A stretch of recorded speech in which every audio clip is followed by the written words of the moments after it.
Red Bloody Moon, March 14, bukas na po yan. Kaya kung kayo po ay gagawa ng pampaswerte, huwag kang lalabas ng inyong tahanan. Pero mainam na gumawa pa rin po tayo dahil para hindi tayo malasin. Sabi nga po nila na ang Bloody Moon mga bossing ko ay maaaring maka-attract ka ng negatibo. Kaya sa mga araw na yan ay huwag na huwag kang lalabas dahil maaaring ikaw ay maka-attract ng negatibo lalo na sa umpisa ng full moon. Ngayon pa mga bossing ko, ang full moon sa gabi natin to gagawin alas 7 ng gabi. Pagkatapos mga bossing, sa loob ka lang ng bahay gagawa ng pampaswerte.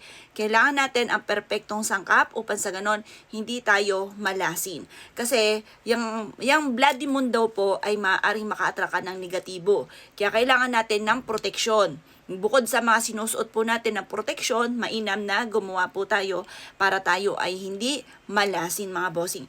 Kung ikaw ay minalas ng January, ganon din po ang February, at gusto nyo na mawala na yung mga kamalasan na yan, at imbis na kamalasan ay puro kaswertehan ang darating po sa inyo, basta lagi kang positive, walang imposible mga bossing, subukan nyo po itong gawin. Kailangan lamang po natin mga bossing ko ang 3 bawang. Ang ibig sabihin ng 3, labis-labis na blessing. Kasi pag halimbawa isa lang, ay okay din naman yung isa, pero pag 2 na ang pinagtambalan, ay ito po ang ibig sabihin ng bilang ng 2, 4, 6, yan po yung mga yumao na. Yan yung mga alay sa mga yumao. Ngayon po mga bossing, dun tayo sa pampaswerte. Kaya ang ginagawa natin, kasi yung isa ay parang okay din naman, kaso nga lang, nag-iisa lang siya. Kumbaga, mas powerful kung marami. Pero hindi pwedeng 2, hindi po yung pwede. Dapat 3.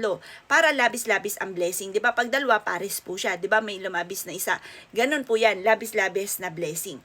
Ngayon, itong 3 bawang na ito, kailangan po natin yan. Kasi yung bawang mga bossing ko, very powerful po yan na nagtataboy ng malas. At yan po ay very powerful din na humahatak ng swerte, lalo na sa pera.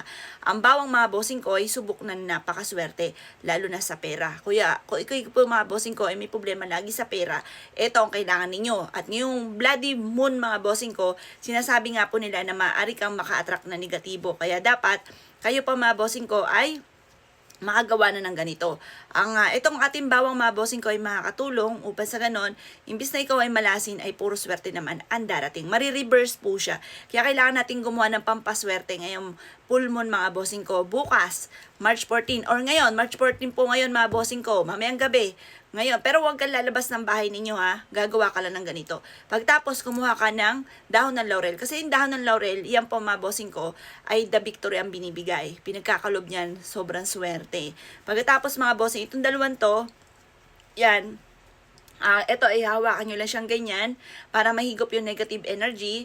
Tapos magwi-wish ka po dito na ngayong Marsong ito, maraming pera ang darating sa akin. Hindi na ako muli mamalasin pa, puro kaswertehan ang darating sa akin.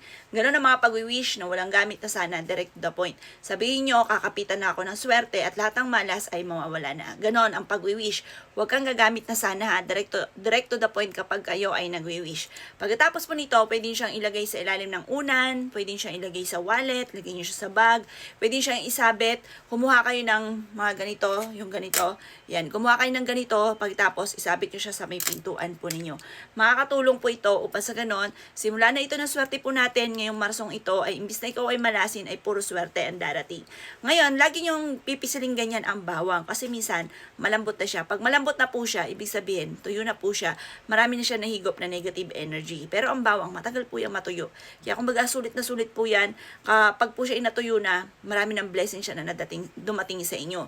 Kapag kayo sinuswerte na, huwag nyo siyang titigilan. Kasi mga bossing ko, ang pampaswerte, para magtuloy-tuloy ang swerte po ninyo mga bossing ko, kailangan huwag kayo titigil sa paggawa ng mga ganito at sa pagiging masipag at matyaga. Yun ang numero 1. Tapos huwag kang titigil sa paggawa ng ganito at makakatulong po ito upang sa ganon, higit na lumevel up ang swerte po ninyo. Asya mga boss, kung kinaniwala at nais nyo po itong gawin, good luck po sa inyo po lahat.